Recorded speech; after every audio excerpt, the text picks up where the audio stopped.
வணக்கம் நண்பர்களே, என் பேர் மோமோ மங்கஸ்.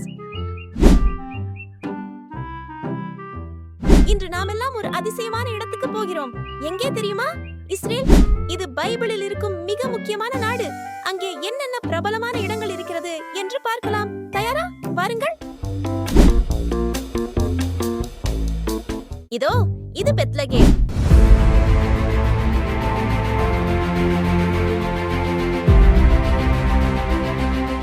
இங்குதான் இயேசு குழந்தையாக பிறந்தார். அவரை ஒரு பசுமாட்டு தொட்டியில் வைத்தார்கள். ஏனென்றால் அவருக்கு இடமில்லை.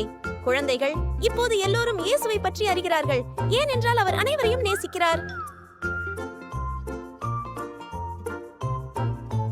இதோ இது நாசரேத்.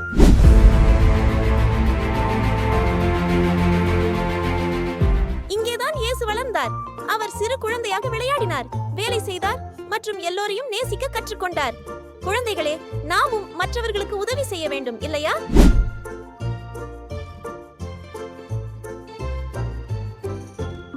வாவ், இது கப்பர்நகூம். இங்கேதான் இயேசு பல அற்புதங்கள் செய்தார். நோயாளிகளை குணப்படுத்தினார், குருடர்களை பார்வையடைய செய்தார். மேலும் 5 அப்பம் 2 மீனை வைத்து ஆயிரக்கணக்கான மக்களுக்கு உணவு கொடுத்தார். இது அதிசயம் அல்லவா? இது ஒலிவ மலை.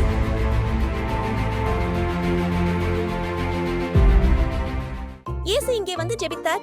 அவர் தேவனுடன் பேசினார். ஏனென்றால் ஜெபம் மிகவும் முக்கியம். குழந்தைகளே, நாம் ஜெபிக்கும் போது தேவன் எப்போதும் கேட்கிறார். இதோ எருசலேம். இது மிகவும் முக்கியமான இடம்.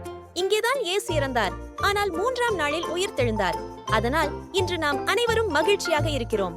வாவ், என்ன ஒரு பயணம்! நம்மால் இஸ்ரேலின் 5 முக்கிய இடங்களை பார்க்க முடிந்தது. பெத்லகேம், நாசரேத், கப்பர்நகூம், ஒலிவமலை மற்றும் எருசலேம். எல்லா இடங்களும் பைபிளில் இருக்கின்றன. குழந்தைகளே, உங்களுக்கு பிடித்த இடம் எது? நாம் மீண்டும் சந்திக்கலாம். தேவன் உங்களை ஆசீர்வதிப்பாராக. Bye by.